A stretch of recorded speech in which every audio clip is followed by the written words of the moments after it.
اور اس طرف آپ کا ایران ہے. So Pakistan is in a triangle. It's a very strategically بہت امپورٹنٹ پوزیشن ہے اور بہت ہی پریکیریس پوزیشن ہے.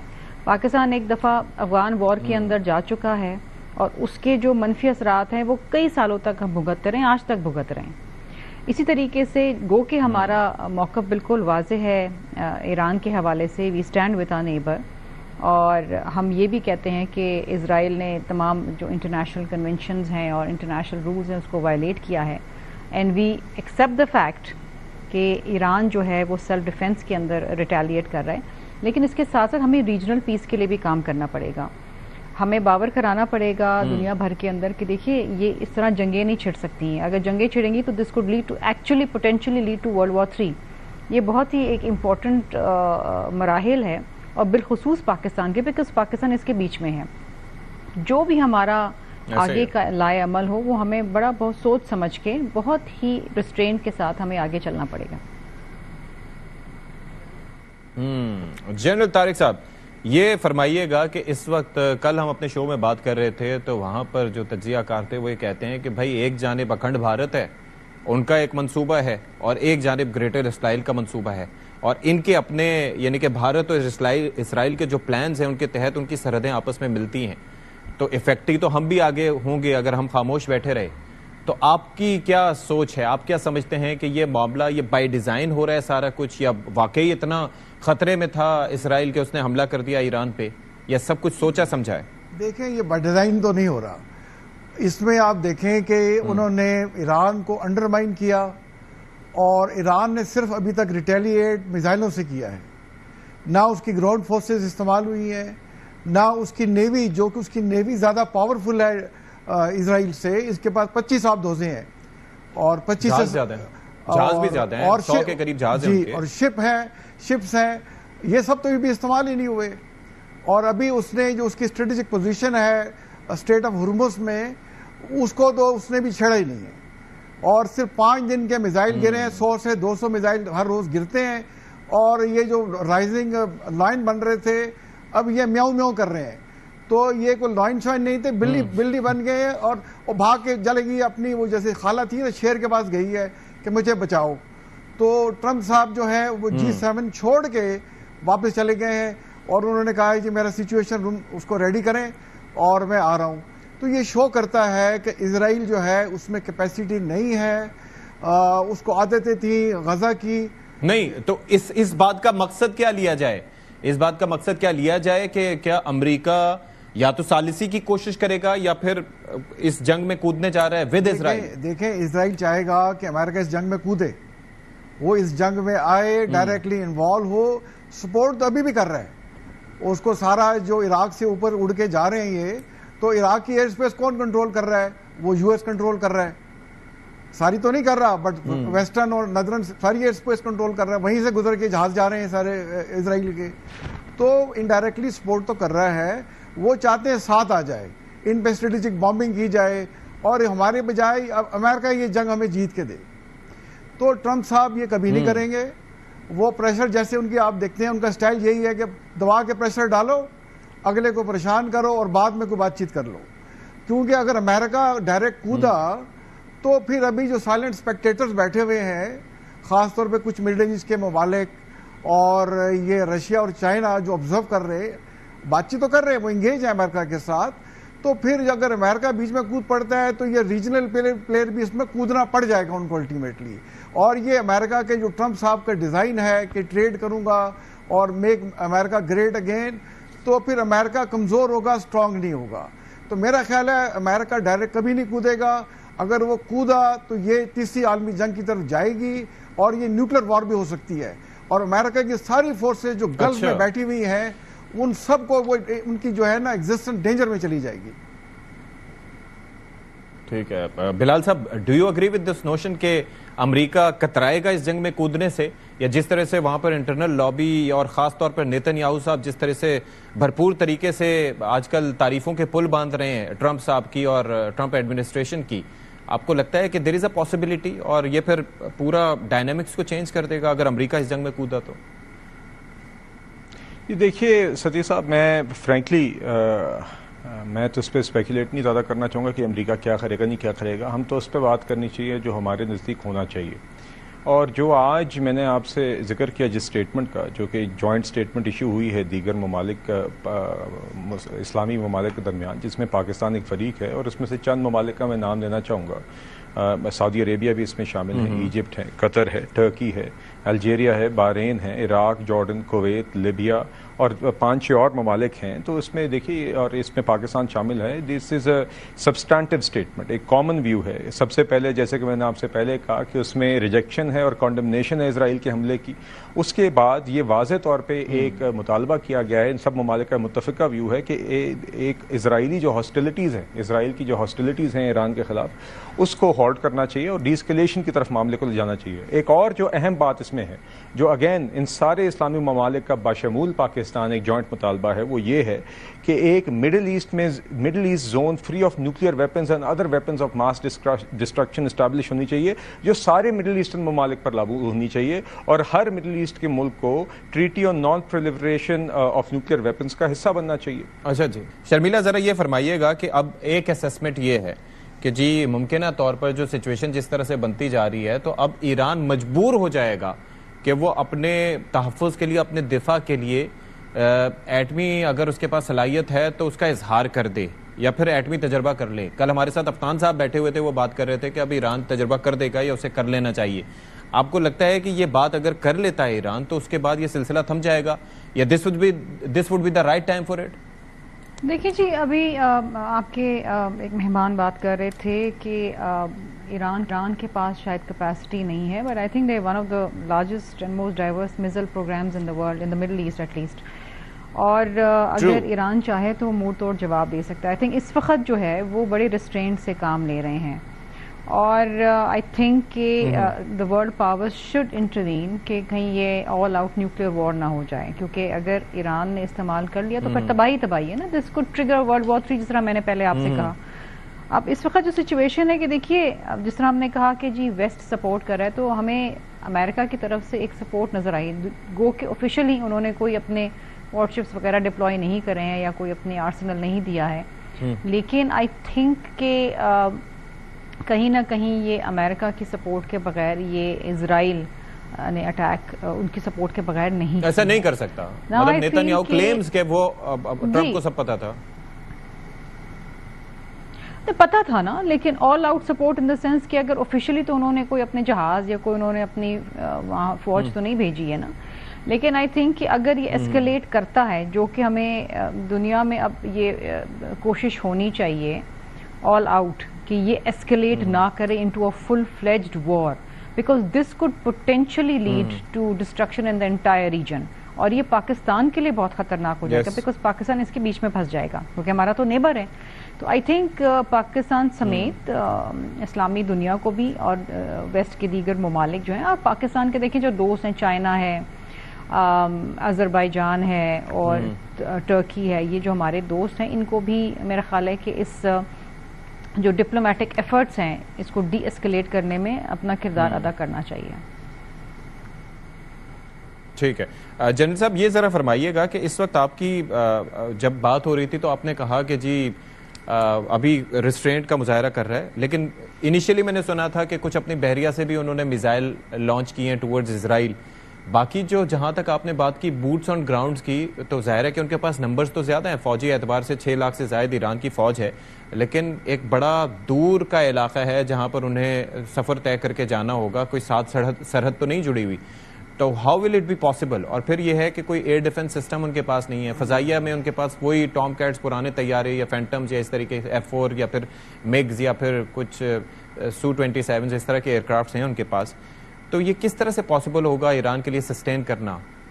دیکھیں, امریکہ کی اپنی اسسمنٹ کے مطابق انہوں نے کہا تھا کہ ایران کے پاس 3000 سے زیادہ بیلسٹک میزائل ہے, جن میں سے 1000 سے کے قریب جو ہیں وہ شارٹ ٹو میڈیم رینج ہیں, اور 2000 سے زیادہ ان کے پاس یہ بیلسٹک میزائل لانگ رینج والے ہیں جو اسرائیل آرام سے پہنچ سکتے ہیں. اور ابھی آج 5واں دن ہے, اور روز آپ دیکھیں کہ وہ 100-150 میزائل ان پہ فائر کر رہے ہیں, اور صرف میزائلوں سے ہی اسرائیل گھبرا گیا ہے.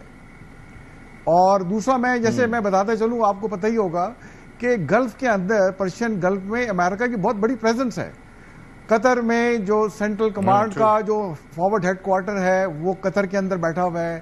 وہاں کئی ان کے جو فائٹر جیٹس کے سب سے بڑی جو ایئر فورس کی ڈپلائمنٹ ہے مڈل ایسٹ میں وہ قطر میں ہے, یو ایس کی. پھر ان کا جو نیول جو ہے فلیٹ ہے وہ بحرین میں ہے. اس کے بعد ان کے لاجسٹک سپورٹ جو ہے اس کا بڑا جو حصہ ہے وہ کویت میں بیٹھا ہوا ہے. اور قطر میں یو ای میں تمام اسٹیلتھ بمبر اس نے کئی اسکواڈرن رکھے ہوئے ہیں وہاں پہ, جس میں F-22 بھی ہیں, F-35 بھی ہیں, ایویکس بھی ہیں. اور جو 5واں بحری بیڑا ہے وہ بھی گلف میں اور عربین سی میں موجود ہے. اور ایک بحری بیڑا جو ساؤتھ چائنا سی میں تھا اس کو آرڈر مل چکے ہیں کہ وہ بھی گلف میں پہنچے. تو بہت بڑی یہ پریزنس ہے وہاں پہ یو ایس کی. لیکن جیسے دیکھیں پاکستان نے اس میں بڑا کلیئر سٹانس لیا ہے کہ ہم ایران کے ساتھ ہیں پولیٹیکلی, مورلی, ڈپلومیٹیکلی, اور ہم ایران کے عوام کے ساتھ ہیں. لیکن جس طریقے سے پاکستان نے انڈیا کے خلاف جنگ خود لڑی اور اس میں فتح حاصل کی, تو آپ دیکھیں گے کہ ایران کو یہ جنگ خود لڑنی ہے. باقی عرب ممالک انہیں پولیٹیکلی, ڈپلومیٹیکلی سپورٹ تو کر سکتے ہیں, بٹ ڈائریکٹ انوالو وہ میرا خیال ہے نہیں ہوں گے اس کے اندر. یہ جنگ ایران پہ مسلط کی گئی ہے. ایرانی قوم میں اتنی کیپیسٹی ہے کہ وہ تمام نقصان کے باوجود اب جو ہے جو تمام ان کا ایئر ڈیفنس سسٹم ہے اسرائیل کا, اس میں سے میزائل ان کے پینیٹریٹ کر کے اور ان کے ٹھکانوں پہ جا رہے ہیں, کر رہے ہیں. اس کے جو کیسریا میں نیتن یاہو کے گھر پہ بمباری ہوئی ہے, میزائل گرے ہیں, آپ کو پتہ ہے. اس کے بعد اور جگہوں پہ حفیفہ جو زیفہ کی جو کیا ہے اس کی جگہ جو سٹی ہے ان کا. جنرل صاحب میں یہ جاننا چاہ رہا ہوں کہ یہ جو اس وقت ماڈرن لینگویج میں, اب وارفیئر آپ کو پتہ ہے پاکستان اور بھارت کی جو جنگ ہوئی اس کے اندر بھی ہم نے ڈرونز بھی دیکھے, میزائلز بھی دیکھے, لیکن یہ جو سلسلہ اس وقت چل رہا ہے اور خاص طور پر ماڈرن وارفیئر میں, یہ کیا فل سکیل وار اس کو کہا جا سکتا ہے؟ کیونکہ پورے ملک پہ بمباری ہو رہی ہے, ایران بھی کر رہا ہے, اسرائیل بھی کر رہا ہے. فل سکیل وار تو تب ہوتی ہے نا کہ آپ کی ساری آرم فورسز اس میں امپلائی ہو جائیں. اس میں فی الحال دیکھیں دونوں سائڈ سے جو ہے میزائل امپلائی ہو رہے ہیں, لانگ رینج جو میزائل ہیں وہ امپلائی ہو رہے ہیں. اسرائیل ایئر فورس کو یوز کر رہا ہے, ڈرون کو یوز کر رہا ہے, اور میرا خیال ہے ایران بھی ڈرون کو یوز کر رہا ہوگا. اب اسرائیل میں جو تباہی مچی ہے اور G7 میں اجلاس اٹھ کے جو واپس چلے گئے ٹرمپ صاحب, دیٹ مینس کہ وہاں اچھی خاصی ڈیمیج ہوئی ہے, ڈسٹرکشن ہوئی ہے. اگر حالات اسرائیل کے کنٹرول میں ہوتے تو وہ کبھی نہ جاتے وہاں سے نا. تو یہ اس کو فل سکیل وار تو نہیں کہہ سکتے, بٹ یہ فل سکیل وار کی طرف یہ ٹرانسلیٹ کر سکتی ہے. تو میرا یہ خیال ہے جیسے آپ نے دیکھا ہوگا کہ ایران کی پارلیمنٹ میں یہ بھی ڈسکس ہوا ہے کہ ہمیں NPT سے نکل جانا چاہیے. تو دیٹ مینس کہ اگر وہ NPT سے نکل جاتے ہیں, یہ بڑا کلیئر سگنل ہے کہ ہمارے پاس جو کیپیبلٹی نیوکلیر ہے وہ کافی حد تک ڈیولپ ہوئی ہے. تو خدا نہ خواستہ اگر ایک حد سے بات بڑھتی ہے تو ایران کسی طرف بھی جا سکتا ہے, اور معاملات جو ہے پھر امریکہ کے کنٹرول سے بھی نکل جائیں گے. تو میرا یہ خیال ہے کہ ٹرمپ صاحب یہ چاہیں گے کہ ایران کو ایک اچھی ڈیسنٹ فیس سیونگ دیں, بٹ میں اس کو بڑا پازیٹیولی اس طرح سے دیکھتا ہوں کہ اب جو بھی اس کا جنگ کا حل نکلے گا اس میں ایران ایک پوزیشن آف اسٹرینتھ سے انشاءاللہ بات کرے گا انشاءاللہ.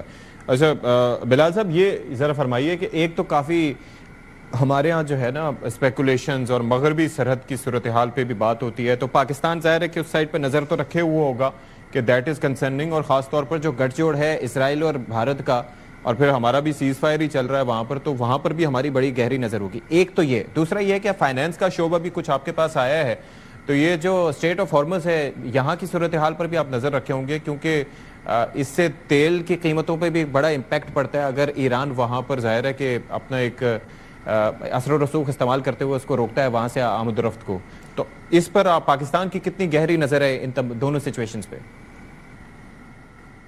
جی دیکھیے, جہاں تک آپ نے پہلی جب بات کی ایسٹرن بارڈر اور ویسٹرن بارڈر کی, تو دیکھیے اس میں تو میرے خیال سے ہماری کیپیبلٹی, ہماری ریڈینس الحمدللہ پروو ہو گئی ہے. جو ریسنٹ فتح اللہ تعالیٰ نے ہمیں دی ہے, ہمارے بارڈر پار لوگوں کا بھی شاید یہی خیال تھا, بھارت کا یہی خیال تھا کہ شاید ہماری ریڈینس نہیں ہے, مگر انہوں نے ٹیسٹ کیا اور اللہ تعالیٰ نے ہمیں سرخرو کیا, چاہے وہ ڈپلومیٹکلی ہو, چاہے وہ ملیٹریلی ہو, خاص طور پہ ہماری افواج ہو, اور چاہے وہ ایون میڈیا اور انفارمیشن کے حوالے سے ہو. ہم نے بڑے زبردست طریقے سے اس کو بطور ایک قوم ڈیل کیا ہے, لیڈرشپ نے اچھے طریقے سے ڈیل کیا ہے, اور وہ تو ریڈینس اب پروون ہے. تو یقیناً ہم چاہتے ہیں کہ آگے ہم امن چاہتے ہیں، مگر ہم اپنا دفاع کرنا بھی جانتے ہیں. یہ پیغام واضح طور پہ چلا گیا ہے. اور آج بھی whilst we hope for the best, we work for what's best in the region. We are always prepared for the worst. جو آپ نے دوسری بات کی ہے ستی صاحب، دیکھیے اس کے حوالے سے میں آپ کو بتانا چاہتا ہوں کہ پرائم منسٹر صاحب نے فوراً جیسے ہی اس کا ادھر ہمارے ویسٹرن فرنٹ پہ جب یہ اسرائیل نے اگریشن کیا اور اس کا یقیناً ایک آئل مارکیٹس پہ بھی ایک امپیکٹ آتا ہے، تو پرائم منسٹر صاحب نے فوراً اس سچویشن کو مد نظر رکھتے ہوئے ایک کمیٹی بنائی جو اس میں فیڈرل فائنانس منسٹر بھی ہیں، فیڈرل فائنانس منسٹر، میں بھی اس کا رکن ہوں، پیٹرولیم منسٹر ہیں، دیگر اور لوگ ہیں، اسٹیٹ بینک ہے. تو امیڈیٹلی ہم نے اپنے سٹاکس کا بھی جائزہ لیا، جو آئل پرائس موومنٹس ہیں ان کا بھی جائزہ لیا گیا، اس کے آگے جو پوٹینشیل سیناریوز ہیں اس کا بھی جائزہ لیا. تو وہ بالکل جی ہم نے بیفور ٹائم اس کا جائزہ بھی لیا ہے، اور الحمدللہ ابھی سٹاکس کی بالکل ہمارے پاس وی آر کمفرٹیبل.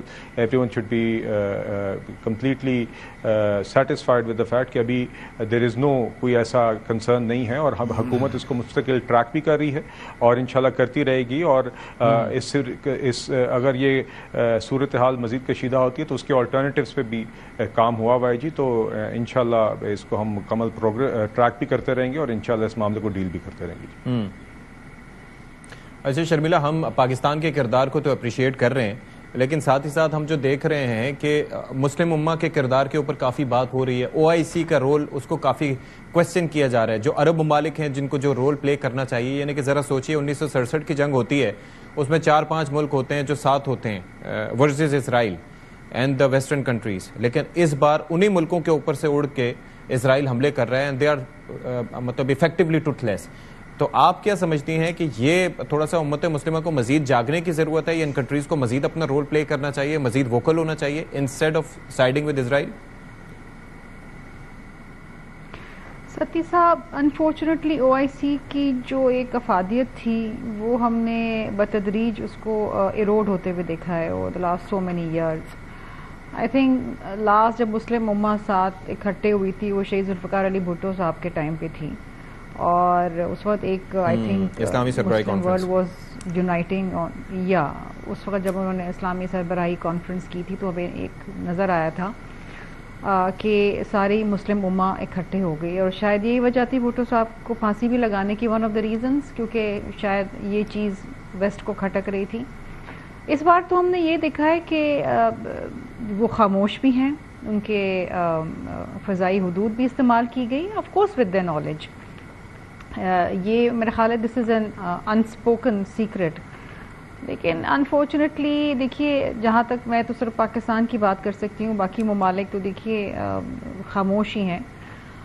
پاکستان نے تو اپنا ایک کردار ادا کیا، اور یونائٹڈ نیشنز کی سیکیورٹی کونسل کی میٹنگ بھی بلانے میں پاکستان کے جو ڈپلومیٹک ایفرٹس ہیں روم میں مسقط کے اندر، انہوں نے 4 راؤنڈز آف ٹاکس کیے ہیں.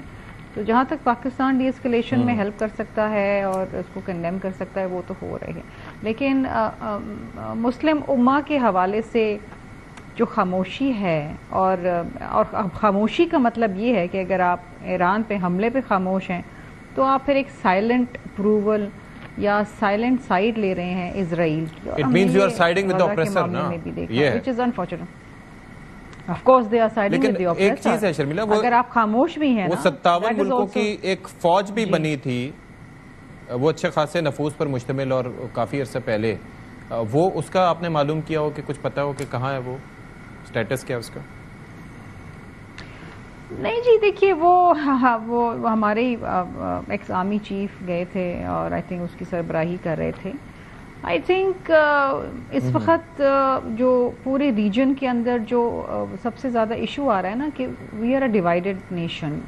ہم مسلم امہ بھی بڑی ڈیوائیڈڈ ہے، اور they have taken their sides. اور ہم نے یہ دیکھا غزہ کے معاملے کے اندر کہ کس طریقے سے مسلم امہ نہیں کھڑی رہی فلسطین کے ساتھ، اور یہ تکلیف دہ بات تھی، بہت ہی تکلیف دہ بات تھی.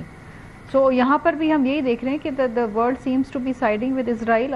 حالانکہ اسرائیل از دی اگریسر. اسرائیل جارحیت کر رہا ہے، وہاں پر بربادی کی ہے، فلسطین کے اندر غزہ کے اندر بربادی کی، ختم کر دیا اس کو، اور اب یہاں پر جارحیت کر رہا ہے. لیکن جو پاکستان کے ایفرٹس ہیں اور چند ایک ممالک جو پاکستان کے ساتھ روایتی طور پہ کھڑے رہتے ہیں اور ان کی دوستی، ہم ایفرٹس یہی ہونے چاہیے کہ ڈی ایسکلیشن کی طرف معاملہ جائے، کیونکہ اگر یہ ایسکلیٹ ہوتا ہے، اور ابھی آپ نے فیول پرائسز کی بھی بات کری، تو دیکھیے over night fuel prices went up, اور یہ اگر مزید ڈسٹرپشنز ہوتی ہیں تو بلوچستان کے اندر بہت زیادہ شارٹیج ہو سکتی ہے. اور بجٹ بنا ہے ابھی نیا، اور اس میں جو ایلوکیشنز رکھی ہوئی ہیں کہ ہم نے پی ڈی ایل سے اتنا کمانا ہے، اور اگر فیول کی پرائسز اوپر جاتی ہیں اور فیول کنزمپشن کم ہوتی ہے اگین، تو پھر وہ کس طرح سے مینیج ہوگا؟ گورنمنٹ کے ریونیو کو بہت زیادہ افیکٹ کرے گا. ہاں، پھر یہ گورنمنٹ اپنا ریونیو کیسے پورا کرے گی؟ تو یہ بہت سارے ایشوز ہیں جو پاکستان فیس کر سکتا ہے. کر سکتا ہے. چلیں جی، یہاں پر ایک بریک لیتے ہیں، کے بعد حاضر ہوں گے. Stay with us. بریک کے بعد پروگرام میں ایک بار پھر سے آپ سب کا خیر مقدم ہے. ایک چیز بتائیے کہ جنرل صاحب، میں یہ دیکھ رہا تھا کہ یہ جو آج کل یہ جو آرٹیفیشل انٹیلیجنس اور یہ جو ویڈیوز بنا کے ان کو سیاق و سباق سے ہٹ کے پاکستان سے ریلیٹ کر کے پاکستان کے عام شخصیات کے سٹیٹمنٹس کو اس سے نفی کر کے جس طرح سے وہ ایک پروپیگنڈا کریٹ کیا جا رہا تھا، جس کی اسحاق ڈار صاحب نے نفی بھی کی ہے، یہ کتنا خطرناک ہے اور کس طریقے سے ہمیں اس سے نبرد آزما ہونا چاہیے؟ دیکھیں، میں اس پہ آپ پہ آتا ہوں، بٹ اس آنے سے پہلے آپ جو بات کر رہے تھے شرمیلا سے، اس پہ میں کچھ تھوڑا کمنٹ کرنا چاہتا ہوں کہ یہ پلیز ایک تو یہ آپ نے جو یہ جو فورس آپ نے بتائی، جو کہ آپ نے کہا 57 ممالک سے، مجھے تھوڑی اس کی انسائٹ ہے. دیکھیں، اس میں 44 ممالک شامل ہیں، اس میں 57 نہیں ہے، اور اس میں ایران اس کا حصہ نہیں ہے، اور اس کا مینڈیٹ کاؤنٹر ٹیررزم ہے کہ اگر کسی اسلامی ملک میں جو اس کے ممبر ہیں، اگر وہاں کوئی ٹیررزم کی کارروائی ہوتی ہے تو یہ فورس استعمال ہو جاتی ہے.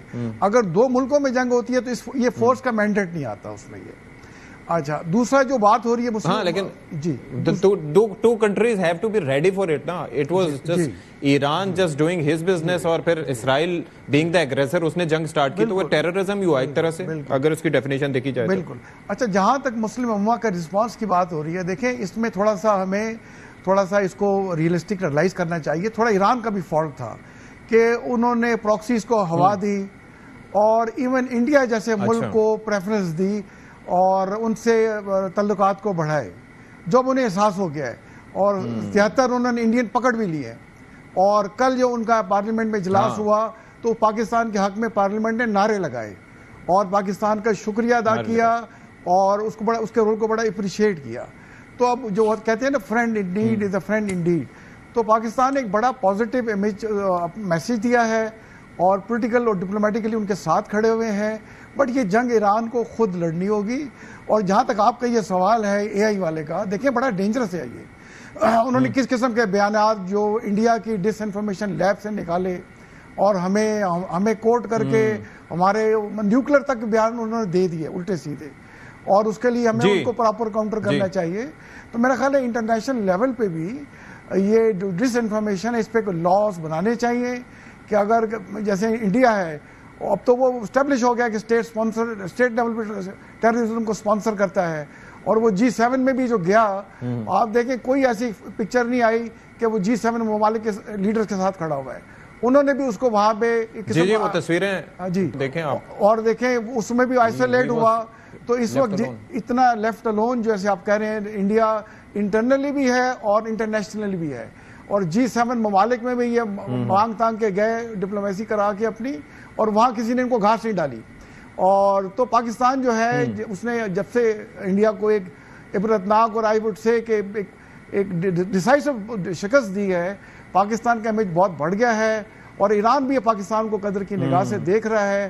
میں یہ سمجھتا ہوں کہ انشاءاللہ آپ دیکھیں گے کہ بیٹر سینس ول پریویل، اور رشیا، چائنا اور امریکہ مل کے اس کا کوئی ایسا حل نکلے گا جس میں کہ ایران کی جو ہے وہ، میں نے جیسے پہلے کہا کہ پوزیشن آف اسٹرینتھ سے وہ بات چیت کرے گا، اور اسرائیل جو ہے اس کو جو ہزیمت اٹھانی پڑی ہے وہ مجبور ہوگا کہ فلسطین کی ریاست کو وہ تسلیم کرے، اور ٹو اسٹیٹ سلوشن کو جو ہے اس کو یہ ایکسیپٹ کرنا پڑے گا انشاءاللہ.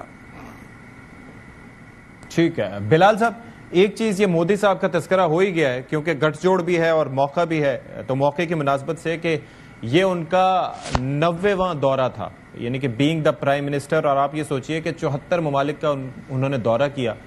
اور ان 74 ممالک میں سے کتنی ایمبیرسنگ سٹیٹمنٹ ہے کہ ان میں سے کسی ایک نے بھی ان کی جو سپورٹ نہیں کی اگینسٹ پاکستان اور جو فیک نیریٹو انہوں نے بنایا تھا. اور یہاں پر G7 میں I saw the visuals and images جس میں وہ بالکل تنہائی کا شکار رہے. ٹرمپ صاحب سے ملنے کی ان کی خواہش تھی لیکن وہ ان کے آنے سے پہلے ہی رخصت ہو گئے. پھر جو گروپ فوٹو تھا اس کے اندر بھی وہ نظر نہیں آئے. منتیں کر کے چلے تو گئے تھے لیکن کامیابی نہیں ملی. تو کتنی بڑی یہ ایک سفارتی لحاظ سے شکست ہے بھارت کی اس فورم پہ. دیکھیے ستی صاحب میرے خیال سے جی اگین آئی تھنک یہ جو جس شکست کی آپ بات کر رہے ہیں اس کے اندر میجر جو کنٹریبیوٹنگ فیکٹر رہا ہے وہ ہماری کارکردگی ہماری سفارتی کارکردگی رہی ہے. آئی تھنک پہلے دن سے ہماری حکومت نے ملٹری سائڈ پہ آئی تھنک ہماری پرائم منسٹر صاحب deputy prime minister field marshal صاحب آئی مین دا وے آئی تھنک ہماری نیشنل سیکورٹی کمیٹی نے ڈے 1 سے جو اسٹیٹمنٹس ایشو کی ایک ذمہ دارانہ میجرڈ سٹیٹمنٹس ایشو کی. کسی قسم کی وار مانگرنگ نہیں تھی, کسی قسم کی ہائپر بول نہیں تھی. ہم نے بڑے طریقے سے فیکٹس کی بنیاد پر اپنا موقف, جب سچویشن لائیو تھی پہلگام واقعے کے فوراً بعد, تب بھی جب بھارت نے ہمارے خلاف جارحیت کی اس جارحیت کے دوران بھی آئی تھنک ہماری ڈپلومیٹک انگیجمنٹ بڑی میننگ فل رہی ہے, کیونکہ ان دنوں میں جو ہم نے فیکٹس پریزنٹ کیے اور جو ہم نے موقف دیا وہی بنیاد بنا آج تک کے سفارتی مومنٹم کا. اور بھارت نے جو ان دنوں میں ہائپر بول کیا, جو جھوٹ بولے اور جو بعد میں جھوٹ ثابت ہوئے, ان کے میڈیا نے بھی ان کی حکومت نے بھی, وہی ان کی اس سفارتی شکست کی بنیاد بن رہے ہیں. تو دیکھیے اس میں یقیناً آج کل کی دنیا میں جہاں پہ مس انفارمیشن ڈس انفارمیشن ہوتی ہے وہیں پر سفارتی محاذ پر تو حکومتوں کے پاس آج کل موقع ہوتا ہے کہ وہ فیکٹس کو فکشن سے تفریق کر لیں. ٹھیک ہے, ایک میڈیا کے سطح پر یہ ایک جنگ ہوتی ہے پرسیپشن کی, مگر جب آپ ریاستی ڈپلومیسی کی بات کرتے ہیں تو وہاں پہ تو یہ کچھ اسٹیٹمنٹ جس طرح کے جھوٹ بھارت نے بولے وہ تو پھر اگلے دن عیاں ہو جاتے ہیں. تو یقیناً I think they suffered from a loss of credibility and we have gained from a credibility perspective, اور انشاءاللہ ہم نے اسی طریقے سے ہی آگے اپنے آپ کو کیری کرنا ہے اور آج تک کر رہے ہیں جی الحمدللہ. شرمیلا آپ کی اس میں اس بارے میں کیا سوچ ہے؟ مودی صاحب کا بڑے انہوں نے پہلے انوائٹ ہی نہیں ملا, پھر اس کے بعد گئے تو وہ سکھوں کی جانب سے جو پروٹیسٹ کیے گئے, پھر جس طریقے سے ان کو سائیڈ لائن کیا گیا اور جس طریقے سے وہ تنہائی کا شکار نظر آئے, تو پاکستان کی بڑی سفارتی کامیابی ہے اور خاص طور پر اس میں آپ کے چیئرمین بلاول صاحب کا بھی بڑا اہم رول ہے.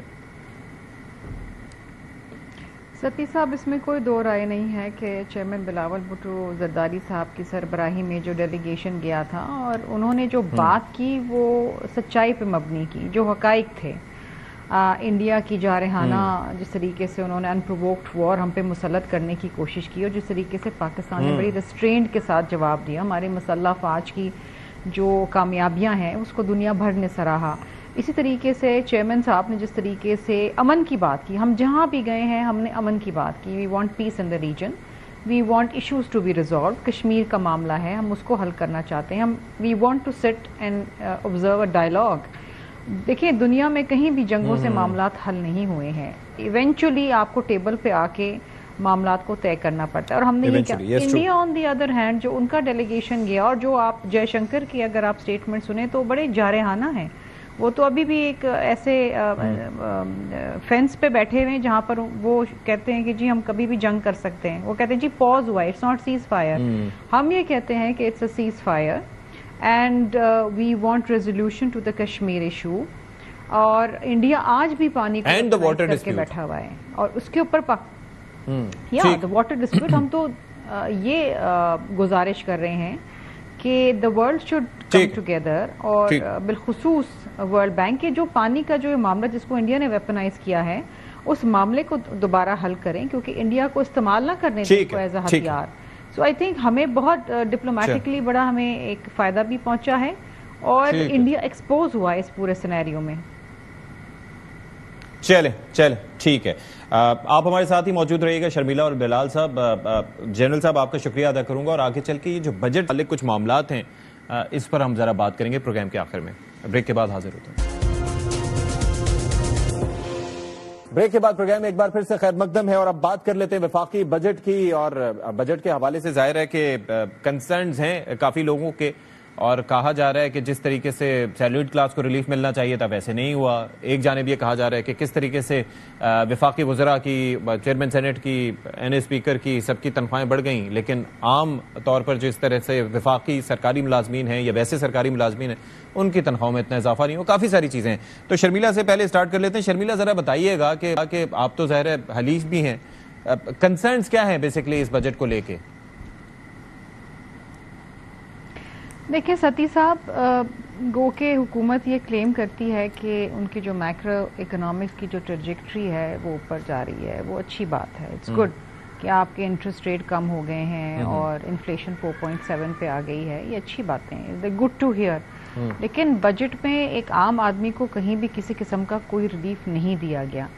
بہت وعدے کیے گئے، بہت قسمیں کھائی گئیں، بہت دلاسے دیے گئے کہ جی تنخواہ دار طبقے کے اوپر ٹیکس ریلیف دیا جائے گا. بالکل بھی نہیں دیا، مطلب نہ دینے کے برابر ہے. بالخصوص وہ طبقہ جو پروفیشنل کلاس کا ہے، جو آپ کے ملک سے برین ڈرین ہو رہا ہے. اگر آپ ان کا پچھلے سال کا فائنینشیل ایئر کا اگر اکنامک سروے جو انہوں نے ایک دن پہلے لانچ کیا تھا بجٹ سے، اس کو پڑھیں تو 10 لاکھ پاکستانیوں نے اوورسیز نوکریوں کے لیے درخواست دی ہے. 7.5 لاکھ لوگ جو ہیں ملک چھوڑ کے چلے گئے. یہ برین ڈرین ہے. وہ تنخواہ دار طبقہ جو آپ کو ریونیو دیتا ہے اور جو بڑی دیانتداری سے آپ نے اس کے اوپر ٹیکس لگایا، 600 ارب روپے کا ٹیکس دیا ہے پچھلے سال، اور آپ نے ڈائریکٹ ٹیکسز میں ان کو مار دیا، پھر انڈائریکٹ ٹیکسز میں آپ نے ان کو مار دیا. وہ تو چھوڑ کے چلا جائے گا. Why should they work over here? دوسری اہم چیز یہ ہے کہ دیکھیے ٹھیک ہے 10% انہوں نے تنخواہ بڑھائی ہے ملازمین کی، لیکن آپ اس کو انفلیشن کے حوالے سے تو لے کے چلتے نا. یہ بیچارے لوگ کہاں پر جائیں گے؟ پھر بڑی عجیب سی منطق ہے کہ ایک طرف آپ یہ کمٹمنٹ کرتے ہیں کہ جی ہم کلین اور گرین انرجی کی طرف جا رہے ہیں، دوسری طرف آپ سولر پینلز پہ 18% ٹیکس لگاتے ہیں. آپ لوگ چاہتے ہیں کہ لوگ جو مہنگی بجلی گرڈ پہ جو آپ بیچ نہیں پا رہے ہیں وہ خریدیں. کس طریقے سے لوگ یہ معاملات کو آگے لے کے چلیں گے؟ پھر ہم سے بڑے وعدے کیے گئے on the floor of the house کی جی M6 کے لیے بجٹ رکھیں گے. 400 ارب روپے کے پروجیکٹ کے اندر انہوں نے 15 ارب روپے رکھے ہیں. اس تناسب سے تو یہ جو موٹر وے ہے یہ 26 سال بعد بنے گا. جی تو دیکھیں نا، آپ پرائرٹیز کی بات ہیں. بجٹ میں اگر آپ دیکھیں تو ہیلتھ کے حوالے سے خطر خواہ رقم رکھی گئی ہے، کوئی ذکر نہیں ہے. ایک بیمار قوم کو آپ لے کے چل رہے ہیں. ڈائبٹیز میں ہم دنیا میں نمبر 1 پہ ہیں. ہیپاٹائٹس سی کے اندر ہمارے پاس دنیا میں سب سے زیادہ cases. We make headlines for the wrong reasons. اسی طریقے سے پولیو کے اوپر آپ قابو نہیں کر پائی، اور یہ ساری چیزیں فیڈرل گورنمنٹ کی ذمہ داری ہے، یہ صوبوں کی ذمہ داری نہیں ہے. امیونائزیشن فیڈرل گورنمنٹ کی ذمہ داری ہے. پھر آپ دیکھیے کہ ایک جو بڑی عجیب سی انہوں نے بات کی اور بڑی زیادتی کی ہے سندھ کے ساتھ، وہ یہ ہے سندھ کے جو منصوبے ہیں وہ وفاق ایگزیکیوٹ کرے گا. کیوں کرے گا وفاق ایگزیکیوٹ؟ سندھ کے منصوبے سندھ ایگزیکیوٹ کرے گا جس طریقے سے باقی صوبے اپنے منصوبے ایگزیکیوٹ کرتا ہے. تو یہ دیکھیں نا، ایک باعث بھی نظر آتا ہے. پھر اس بجٹ میں کہیں بھی آپ دیکھیں لارج سکیل مینوفیکچرنگ ہو، وہ ڈاؤن ورڈ ٹرینڈ دکھا رہا ہے. ایگریکلچر، ویٹ، کاٹن میں سب بربادی کے نہج کے اوپر کھڑے ہوئے ہیں. تو یہ دو سیکٹرز ہیں، یہ آپ کی امپلائمنٹ جنریٹ کرتے ہیں. تو اگر یہی منفی میں جائیں گے تو پھر نوکریاں کیسے ہوں گی؟ 10 کروڑ 50 لاکھ لوگ تو غربت کی سطح سے نیچے ہیں، جو ورلڈ بینک نے فگر دیا ہے. گورنمنٹ تو کبھی نہیں دے گی یہ فگر، لیکن ورلڈ بینک نے یہ فگر دیا ہے. اس کے اوپر کیا آپ نے کرنا ہے؟ It's a very very long discussion Satti صاحب. میں آپ کو کیا کیا چیزیں بتاؤں. ریلیف کہیں نہیں ہے عوام کے لیے، کوئی ریلیف نہیں ہے. BSP جو 2008 میں پیپلز پارٹی نے شروع کیا تھا وہ آج تک چل رہا ہے. کوئی گورنمنٹ کوئی ریلیف دے، کوئی عوام کو کوئی پاورٹی ایلیویشن پروگرام لے کر آئے. Nothing of that sort, nothing at all. چلیں جی، اب ذرا آپ نے چارج شیٹ رکھ دی ہے تو میں نے پہلے آپ سے اسی لیے بات کی. اب ذرا ان کو نیا قلمدان ملا ہے تو ان سے ذرا پوچھ لیتے ہیں. بلال صاحب، ظاہر ہے کہ یہ بڑا چیلنجنگ ٹاسک ہے جو آپ کے سامنے ہے. ایک ٹیم ہے جو ظاہر ہے اس پہ کام کر رہی ہے، لیکن یہ بڑے مسائل ہیں. اور ظاہر ہے کہ میں اگر باہر بھی جا کے کسی سے بات کرتا ہوں تو پوچھتا ہوں تو لوگ خوش نہیں ہیں اس بجٹ کو لے کر، اور وہ سمجھتے ہیں کہ یہ صرف اعداد و شمار کا ایک گورکھ دھندا ہے اور غریب کے لیے کچھ نہیں سوچا گیا. تو آپ اس پہ کیا گورنمنٹ کر رہی ہے، یا کیا آپ کی سوچ ہے، یا آپ مطمئن ہیں اس بجٹ کو لے کے؟ یہ دیکھیے ستی صاحب، 2-3 باتیں جی. سب سے پہلے تو میں یہ کہنا چاہوں گا کہ جو بجٹ ہے اس کی پچھلے سال جب ہم یہاں پر کھڑے تھے تو بات ہوتی تھی کہ یہ تو جو بجٹ لائے ہیں بڑا ان ریئلسٹک ہے. اس کے تو IMF کے ساتھ ہم پروگرام طے کر رہے تھے تو یہ اہداف ہی نہیں پورے کر سکیں گے، منی بجٹ لانا پڑے گا. تو الحمدللہ منی بجٹ بھی نہیں آیا اور ہم نے اپنے میکرو اکنامک ٹارگیٹس اچیو کیے. اس سال پھر سے دیکھیے ہم نے ایک توازن رکھا ہے کہ چادر دیکھ کر پاؤں بھی پھیلانی ہے، اپنے خسارے بھی قابو میں کرنے ہیں، ہمارے جو معاشی مسائل چلتے آ رہے ہیں ان کو بھی قابو میں کرنا ہے۔ ہم نے الحمدللہ پچھلے ایک سال میں مہنگائی کی شرح کو ریکارڈ اس میں کمی لے کر آئے، 12% کی سالانہ ایکسپیکٹڈ انفلیشن تھی، ایوریج انفلیشن 4.7% پر لے کر آئے، پالیسی ریٹ بھی 22% سے 11% پر گیا۔ مگر دیکھیے اس سال پھر سے یہی توازن رکھنا ہے کہ اس کے ساتھ عوامی معاملے میں آپ کو انٹرپٹ نہیں کرنا چاہ رہا تھا، میری گزارش ہے نہیں آپ معذرت کے ساتھ if you will allow me تو میں عوامی ایشوز کی طرف آ رہا تھا۔ اگر آپ تسلسل سے بات کرنے دیں تو سارا مقدمہ سامنے رکھا جاتا ہے۔ میں یقیناً I'm not as eloquent as Sharmila صاحبہ بٹ میں پھر بھی آپ سے گزارش کرتا ہوں مجھے موقع دیجیے۔ دیکھیے بات یہ ہے کہ ستی صاحب جہاں تک عوامی میجرز کی بات ہے میں آپ کے سامنے صرف 3 چیزیں رکھتا ہوں۔ پچھلے سال کی مہنگائی کی شرح صرف 4.7% تھی جو موجودہ مالی سال ہے، اگلے سال کی ایکسپیکٹڈ مہنگائی کی شرح 7.5% ہے، مگر ہم نے ملازمین کی تنخواہوں میں 10% اضافہ کیا۔ یہ مہنگائی کی شرح سے اس سال کی مہنگائی کی شرح سے بھی زیادہ ہے، اگلے سال کی ایکسپیکٹڈ مہنگائی کی شرح سے بھی زیادہ ہے۔ دوسری ہم نے پینشنرز کی تنخواہ میں 7% اضافہ کیا۔ بے نظیر انکم سپورٹ پروگرام جس کے تحت 1 کروڑ مستحق خاندانوں کو ڈائریکٹ کیش ملتا ہے، ان مشکل حالات میں بھی ہم نے اس کا بجٹ 592 ارب روپے سے بڑھا کر 716 ارب روپے کر دیا ہے اسی بجٹ کے اندر۔ پچھلے سال مشکلات کے باوجود 460 ارب سے اٹھا کے 592 ارب روپے کیا تھا۔ یہ وہ لوگ ہیں جو ہر پاکستان سے باہر، پاکستان کے اندر ہر شخص مانتا ہے کہ یہ سسٹمیٹکلی آئیڈینٹیفائڈ وہ لوگ ہیں جو مستحق ہیں۔ تو دیکھیے ہم نے ان پرائرٹیز کو مد نظر رکھ کے یہ رکھا ہے، اور آپ کو میں یہ بھی بتانا چاہوں گا کہ ایک طرف 1000 ارب روپے کا پورا PSDP ہے جس کے اندر وہ 100 ارب سے زائد روپے کی وہ بلوچستان کی سڑک بھی شامل ہے جس کے لیے ہم نے آپ نے پچھلے سال سنا تھا، اور ایک طرف پورا بے نظیر انکم سپورٹ پروگرام ہے 716 ارب روپے کا۔ تو دیکھیے ہم نے ریلیف کے لیے جو میجرز ان ساری چیزوں کو مد نظر رکھتے ہوئے ہم نے کرنے تھے وہ ہم نے کیے۔ اب ہم نے آگے معیشت کو کے اندر اسٹیبلٹی کا یہ سفر بھی جاری رکھنا ہے، اس میں آہستہ آہستہ گروتھ بھی لے کے آنی ہے، مگر ذمہ دارانہ طریقے سے گروتھ لے کے آنی ہے جس سے ہم آگے ایکسپورٹس بڑھا سکیں، ڈالر کمانے کی اپنی سکت بڑھا سکیں، تاکہ بار بار IMF کی طرف جو ہم واپس جاتے ہیں کہ ہمارا ایک یہاں پہ رہی ہے عادت وہ ختم ہو، اور وہ صرف تب ہوگی کہ معیشت جب گرو کرے تو ساتھ ہی آپ کی ایکسپورٹس بھی بڑھیں اور ساتھ ہی آپ کی ریزروز کمانے کی کیپیسٹی بھی بڑھے گی۔ ٹھیک ہے جی انشاءاللہ کسی اور پروگرام میں تفصیلی طور پر اس پہ بات کریں گے، بجٹ کو تھورولی ڈسکس بھی کریں گے۔ تھینک یو سو مچ بلال اظہر کیانی صاحب وزیر مملکت، اور شرمیلا فاروقی صاحبہ آپ پیپلز پارٹی کی نمائندگی کر رہی تھی۔ ناظرین پروگرام سے فی الحال اتنا ہی، اشفاق اسحاق ستی کو اجازت دیجیے، اللہ حافظ و ناصر۔